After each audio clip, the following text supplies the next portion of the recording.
Welcome to the Business Leadership Series, where we engage with leaders who are making an impact on their worlds and who want to share their knowledge and experience for your personal and professional growth. The following interview is designed to inspire you to become the best leader you can be.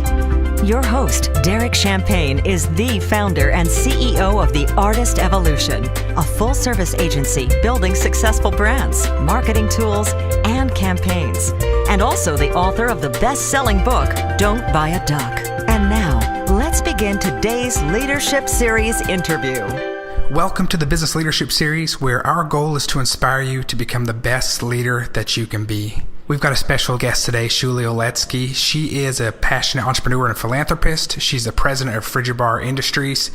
Schuly, welcome to the program today. Thank you so much, Derek. Nice to be here. I'm going to read more about your bio. You are the president of Frigibar Industries Incorporated, America's foremost manufacturer of quality marine refrigeration products. That includes fiberglass cockpit freezers and refrigerators, deck and dock boxes, ice chests, refrigeration kits for boats and yachts. And then you're the founder of Succession Proof, which I'm going to want to talk about in a little bit. It's a family-owned company that you have been serving Miami, Florida community and beyond, all over for 40 years. And you are a contributor for the Huffington Post. You are on the board of directors for the Easter Seals Florida, co-vice chair of Easter Seals Get Down to Business Lunch in Palm Beach, boat show committee member for the National Marine Manufacturers Association, alumni of the Goldman Sachs 10,000 Businesses Program, and leadership Palm Beach County. You are busy. Oh, I try.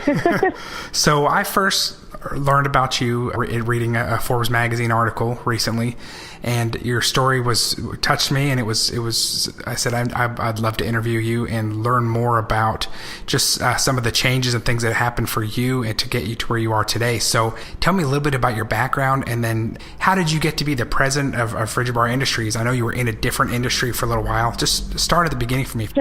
Sure. Well, I grew up on the unconventional path. I didn't do things in the order that you were supposed to do things, and wound up finding that I enjoyed work more than school. I gravitated more towards work.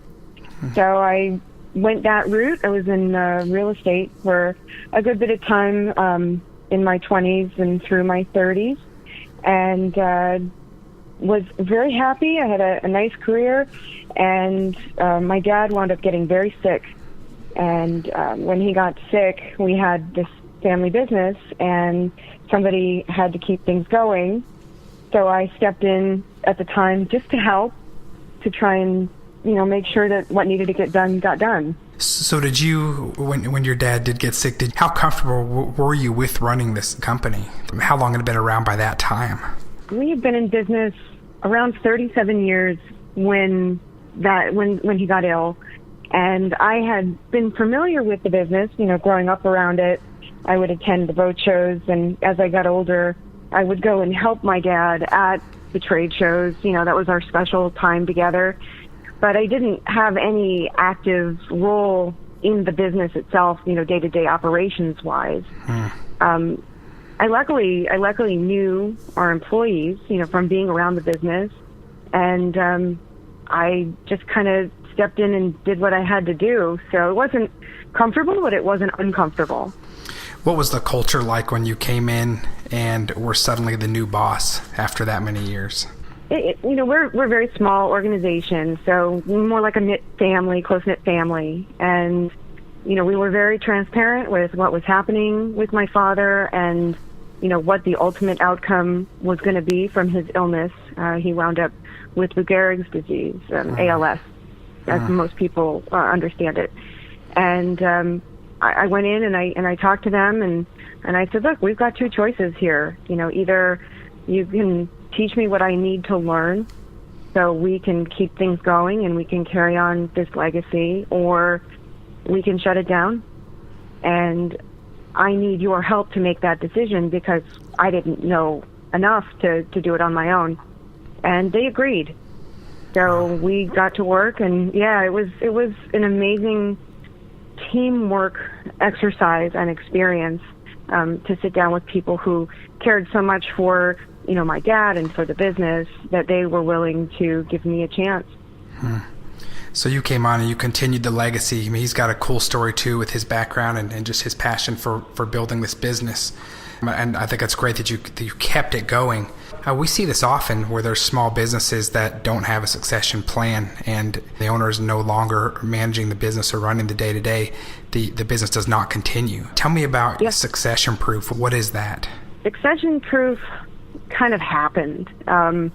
It's something I'm very passionate about. I'm very passionate about the subject of succession planning because of the personal experience that I had. And it developed over the years that I've been running the business. And I'd bump into, friends of mine or colleagues of mine who either had children that were starting to come into the business, which is really cool. When you know that your dads knew each other and now you're starting to take over the business, there's a very interesting connection there. So I'd have a lot of conversations, and with the parents of the children that maybe didn't have plans to take over, I started to have very frank conversations with them about, what do you plan to do for the future? And I was really surprised to learn how many people didn't have a plan. Right. And my advice to them was, don't do this to your kids. Don't put your children through what I had to experience because we didn't have a plan. And I wound up submitting an idea for the Small Giant Summit. I don't know if you're familiar with that group. And, because they have a summit once a year. And I suggested that, we do a topic on succession planning. And they liked the idea, and they asked me to talk about it, and I was like, oh, crap, but now I've got to present something.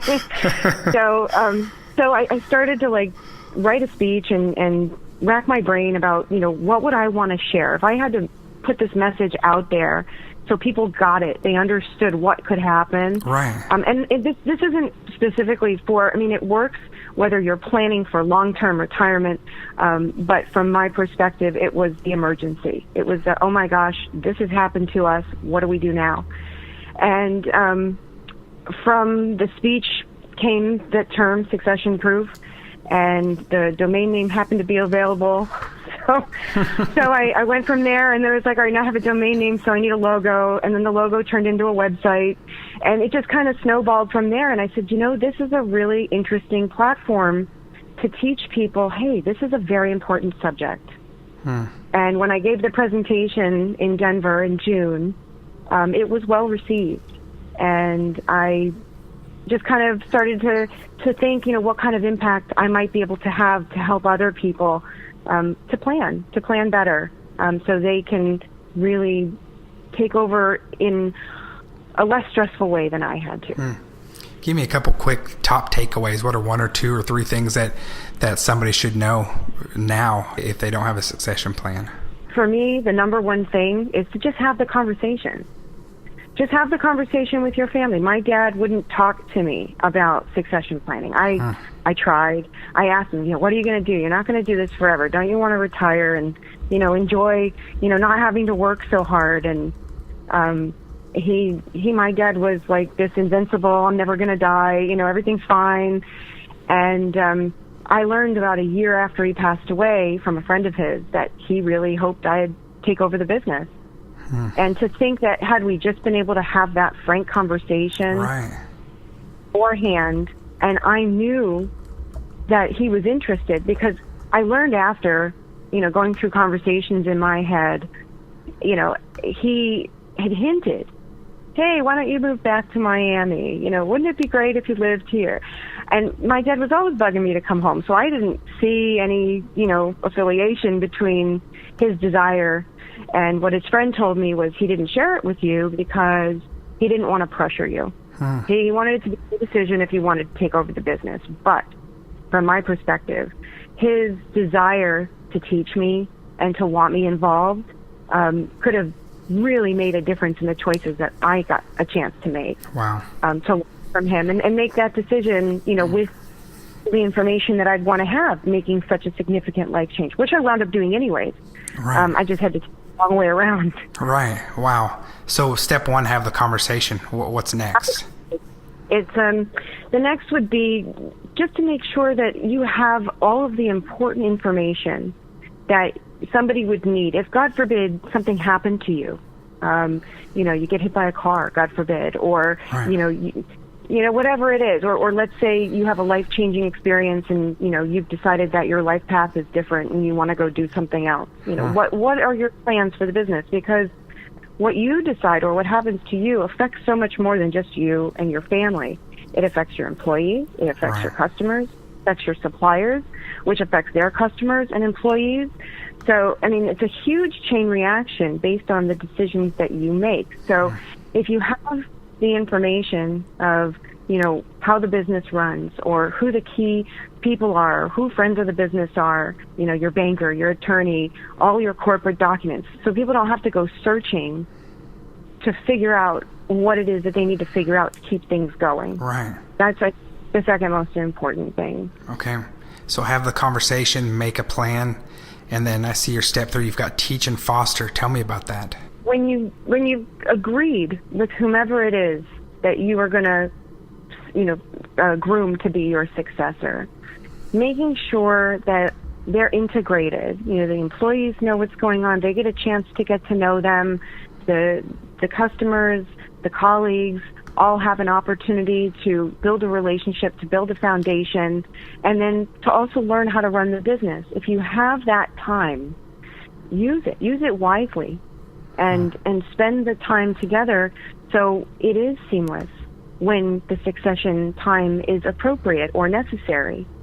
So tell me about the last step. The last step is probably one of my favorites. Yeah. Because the last step was to say it's to be nice. And the reason why I made that its own step is because a lot of people don't realize that their reputation will precede them. And the people that you leave behind will either benefit from that or it'll be a detriment to their future success. Because how people feel about you will resonate on the legacy that you leave in your business and to whom you leave it to. So luckily, my dad was a very well-liked, well-respected, loved person who loved a lot of people. And I can't tell you how many times I hear stories, I knew your dad, or he did this for me, or we shared this. And that connection that they had with him transfers into the beginning of their relationship with me. And if that's negative to start, you've got a much harder mountain to climb. That's great advice. So thank you. Tell me a little about anything else you want to share about succession planning. My goal is to have people share their experiences. When I was at the summit, I was lucky enough to bump into a gentleman during one of the sessions, and he told me a story of somebody that he was working with, and they were grooming the successor, and the successor passed away. And I was like, that's an aspect that I hadn't considered. What happens if you've been working with somebody for a couple of years, grooming them to take over, and something happens to them? Right. So this needs to be much deeper than just a one-level thing. And for small businesses, that's very challenging. So I think by people sharing their experiences, if they've had something similar, or they want to plan, or they're having an issue like I had currently, where my dad wasn't really interested in opening up and talking about the inevitable, that was coming at some point in his life, to definitely share it, because we'll learn from each other and help each other, make our plans. And you've got helpful tools on successionproof.com. I do. I have some helpful tools. I've got a list of pretty significant questions that my friend Jod Godwin, who's an accountant, helped me craft.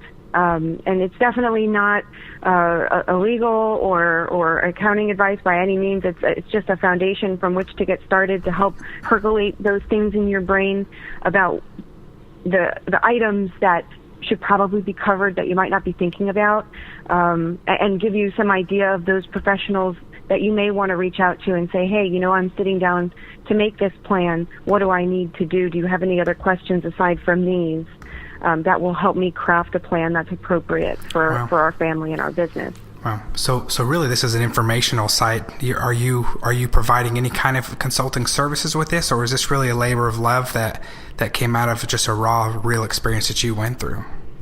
It's a labor of love right now. Eventually, I'd love to be able to turn it into a program of some sort that would give people that foundation of like where to start. Like, hey, here's a workbook, fill it out, right. And then you'll have, so I'm working towards that. But for right now, it's informational. I'm happy to, talk with people and help them in any way that I can as they start this journey or this process of succession planning. I'm happy to talk to groups, because the more people we can get doing it and talking about it, because I was floored when I was at the conference.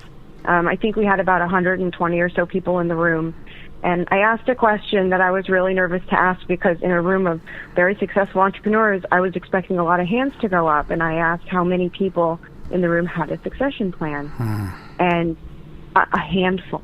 A handful went up. So I know that it's a topic that's not discussed enough.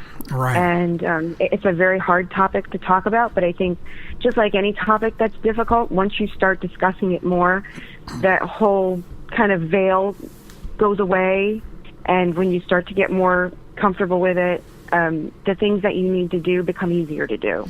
Yeah, this is great. Thanks for sharing this. It's great advice. I want to encourage our listeners to go to successionproof.com. It's got great questions. It shows the steps that Schuly has talked about.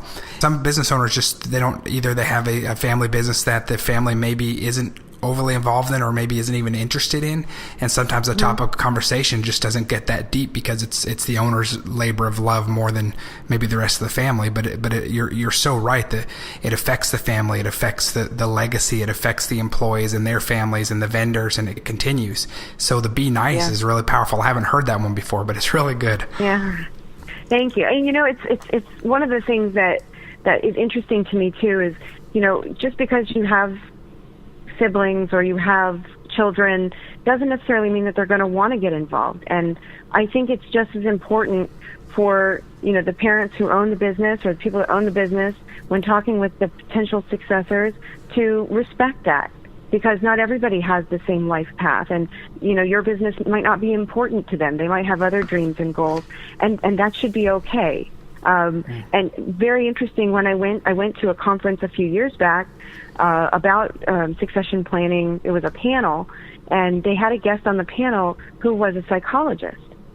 And what she did was she actually worked with families that had small businesses and multiple siblings that would be getting engaged as the succession plan was developed, to determine personality-wise which sibling was the right fit for which job, and to help them kind of groom whatever their positions would be, because sometimes when you have lots of siblings involved in a family business, there can be some disagreements and some infighting, some overlap. So to have a professional sit down and through a particular test of whatever it is that they use in psychology to determine, hey, your personality is a really good fit for this position, and the business will benefit mostly if you're in this position.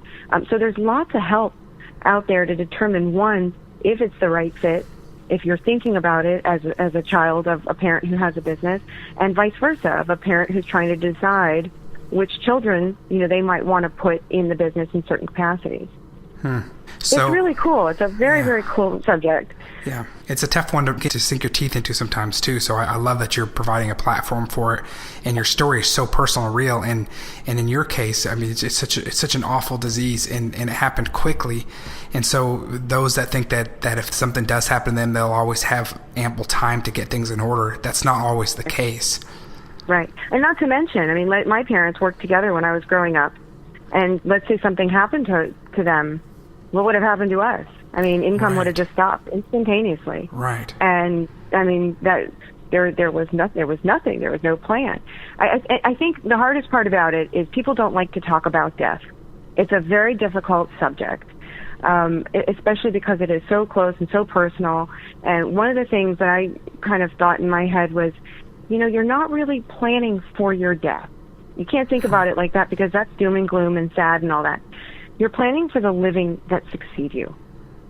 So if you think about it in a positive, move forward, this is what I'm going to do for my family.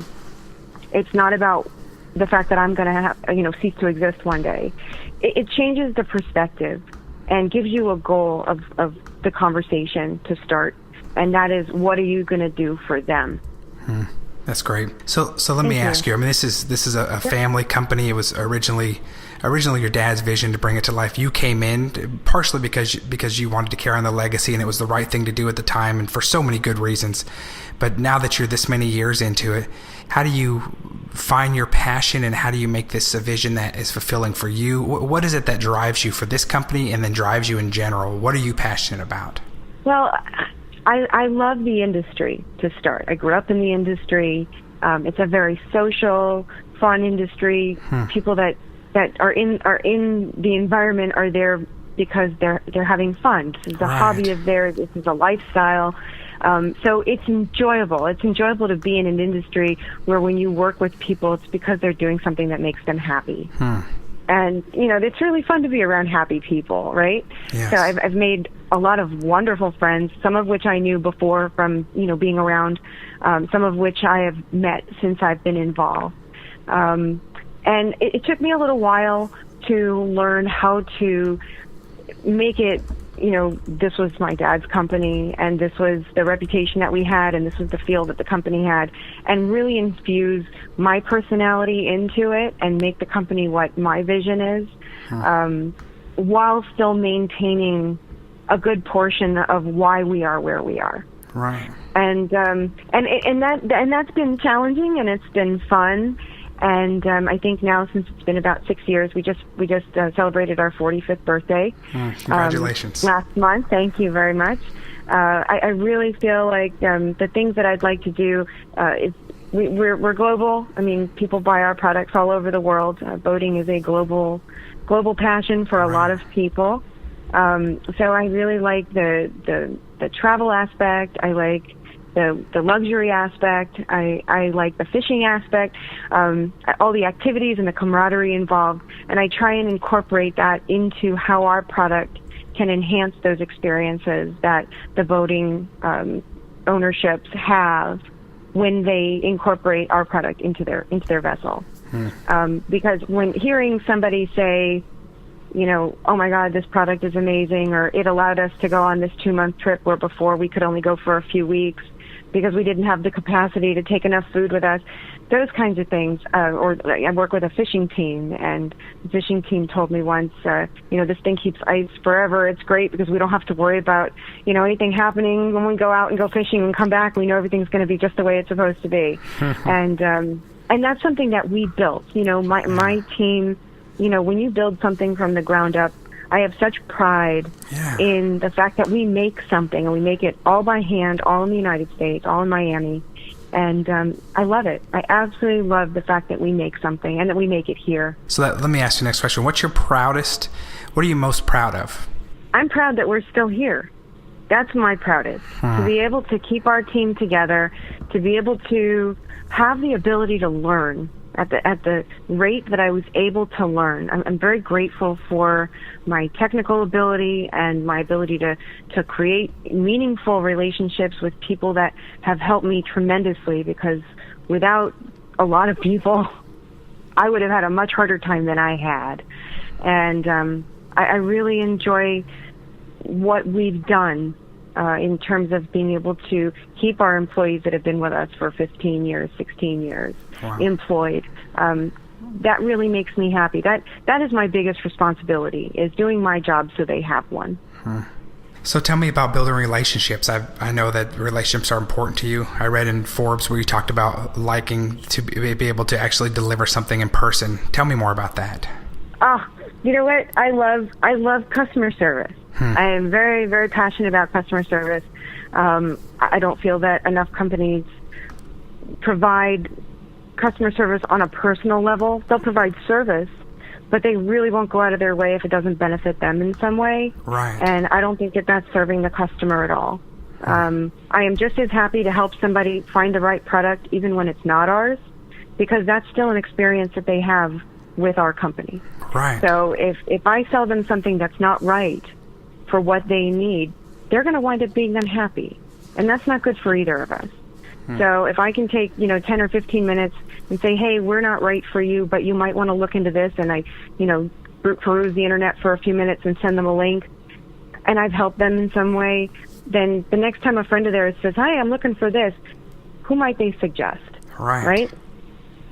In addition, because we don't have a retail storefront, and most of our stuff is just shipped, because it's not just a local business, I don't get to meet a lot of my customers. So anytime I have the opportunity to put a unit in my car and deliver it and go to shake their hand and say hello, and or I bump into somebody at a trade show and, hey, I met you at this show, and how's everything going, and whatever happened with that problem, really remembering, the challenges that they've had or the experiences that they've had, and that you remember them, is super important to me. Because I think that you don't sell stuff. You create relationships and friendships, and people buy stuff from you. Right. You build trust, and you make sure that what you're selling is the right product for them, and it's a great thing. That's a great thing when you can provide a service, or I know that you have a service company as well. Right. When you provide something that really resonates with your customer, that makes a difference in their life in some fashion, it's fulfilling for me personally. And I love that. I love that part of the business. I love the people side of the business. And you show that to your employees as well. You wrote an article recently about love in business. I think it was where love fits into your business as an entrepreneur. Tell me a little bit about that philosophy. Without getting too personal, because I value my employees' privacy. Of course. We're very close, and life's not always perfect, and things come up and things happen. And because we are as small as we are, I think we have a culture of teamwork and assistance. So if somebody's having a hard time, whatever it is, they can come to me, and we talk about it. We see what we might be able to do to be flexible, to help things move along, so they can get back on track with whatever it is they need to get back on track. Because as much as people like to think, well, you work here from 8 to 5 or whatever it is, and then you go home and you deal with your own stuff winds up affecting how you are at work, and how you are at work winds up affecting your own stuff. So the more cohesive those two can be, I think the easier it is for the employees to enjoy what they're doing, both at home and at work. I love it. Yeah, that's really important to me. And you talk about leading out of fear, love, and you have a segment here. I can't claim that love will power your business growth or solve staffing turnover, but I can comfortably say that the love my employees have shown for me and our business is why we're still in business and growing. I think that's powerful as well, to see their return and the love that they have for your product and your business, and even the legacy. Yeah, it's a big deal. It's a big deal because it wasn't money that fueled them to stay on. I at the time, it was 2010, so things were really, really challenging, and they had to make a decision, and it's very touching. It's very touching. Now, I'm not to say that works in all cases, but I feel that when I show my gratitude to them and they show their gratitude to me, and we get on in a way that is beyond what is typical, in especially a lot of corporate environments, where you're in your little box and you don't really know much about them, you don't know what's going on with their family, you don't know their kids' names, that kind of stuff. I don't want that in my business. I want to know the people that devote a significant portion of their life to build our products and to make our customers happy. So for those small companies that may not have a big HR team and just have a challenge of understanding how to have that kind of relationship, and they've been more aloof or distant, any practical advice you have for some small but actual steps forward that they can take that start to build that relationship more authentically? I think you have to really care, and I don't think that you can learn that. If you really truly have an interest in people and what makes them tick and what's important to them, then that'll happen naturally. Just like when you meet anybody, just because they're an employee of yours, I don't necessarily think that exercise is any different than just meeting a new business colleague or a new friend or a new boyfriend or girlfriend or whatever it is.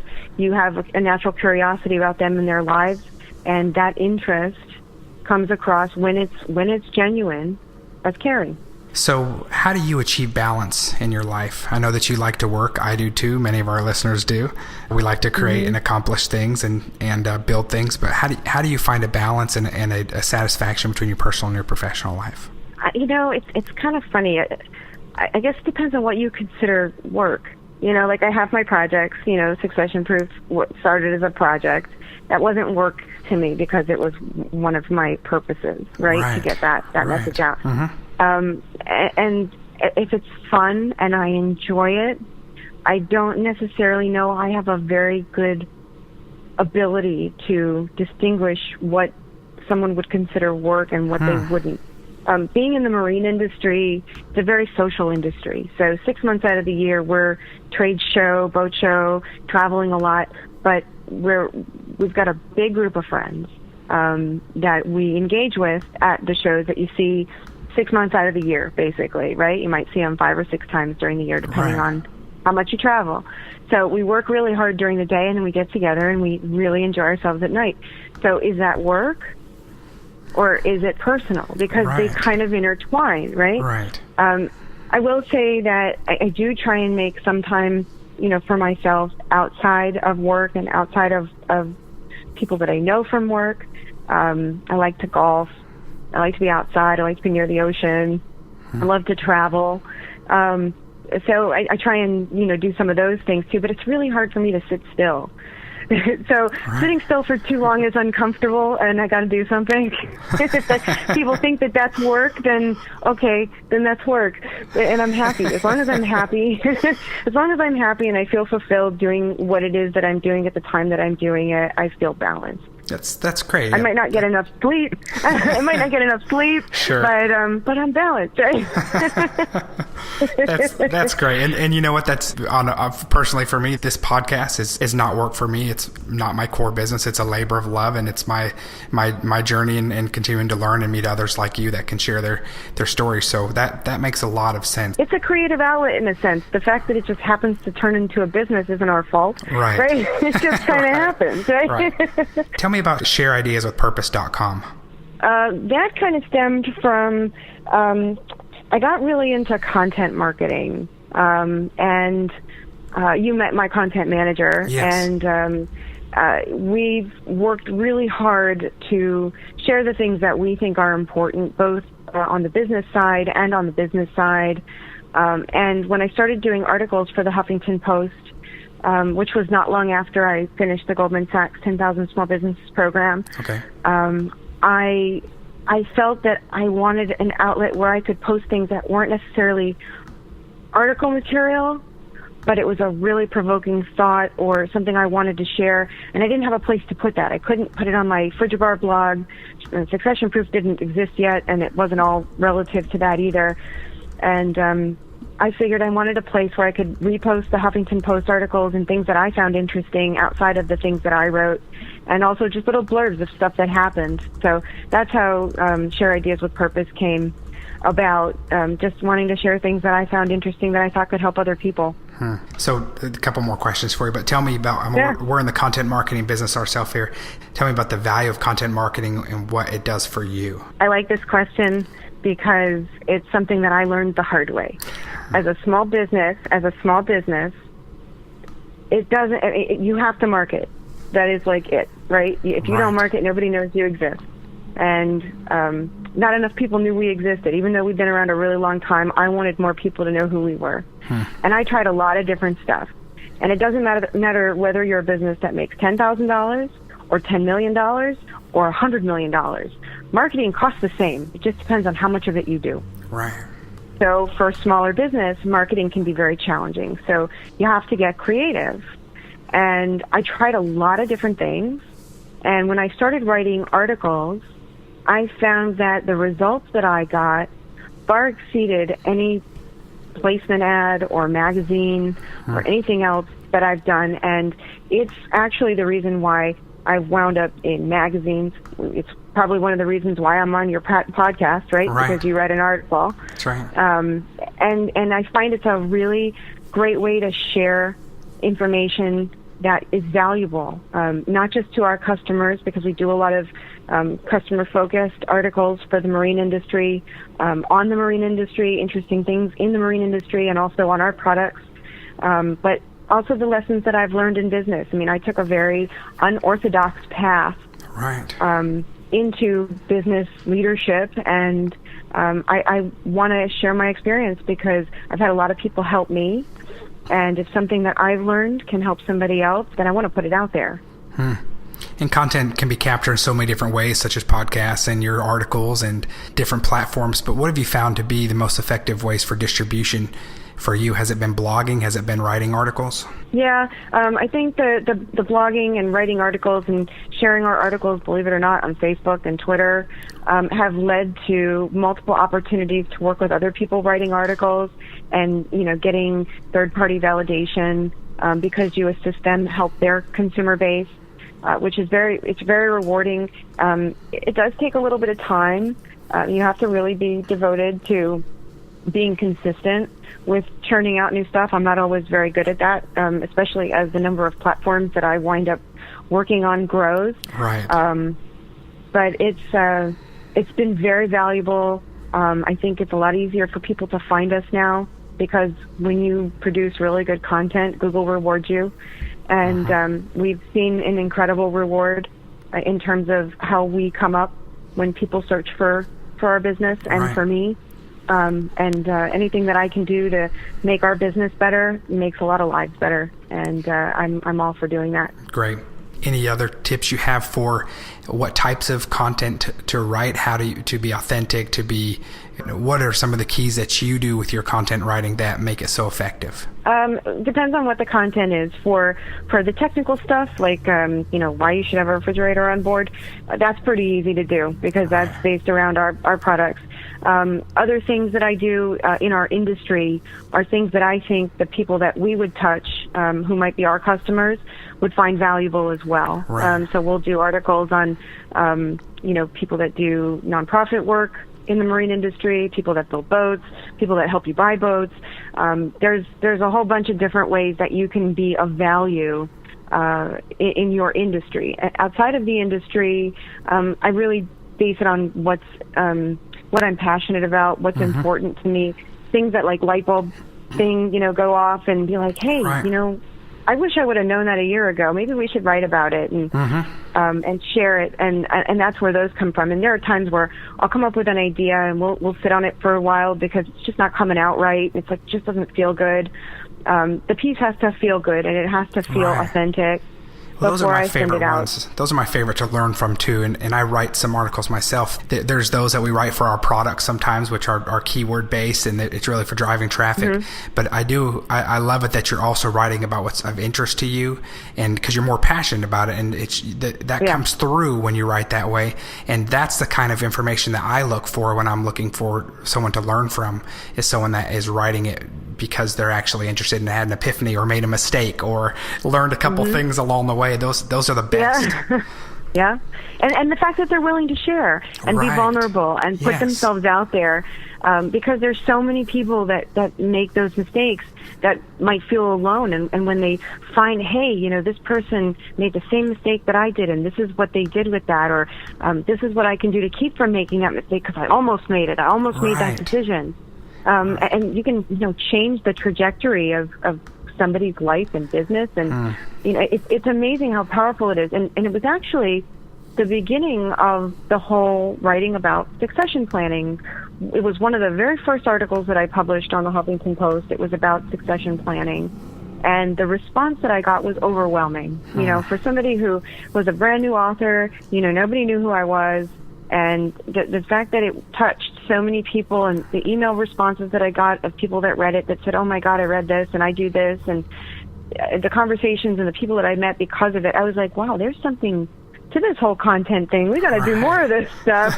and I really do. And luckily my content manager is extremely understanding when I sit on a piece for 2 or 3 months because it's just not working. Sure. And we'll move on to other things. And then once that final piece comes, it's like, oh, now it clicks and now we can put it out because it works and it makes sense to me. That's great. Schuly, is there anything else you want to share with us today? I really appreciate you taking the time to get this out, and hopefully we can help some people. I really appreciate it, Derek. Thank you so much. I appreciate your story. I appreciate your inspiration, and I love what you're doing. Is there anything else on the horizon for you that we should know about, or is there anything that you have yet to accomplish that's on your bucket or your wish list that you are working towards or is on the horizon? I got a lot of stuff.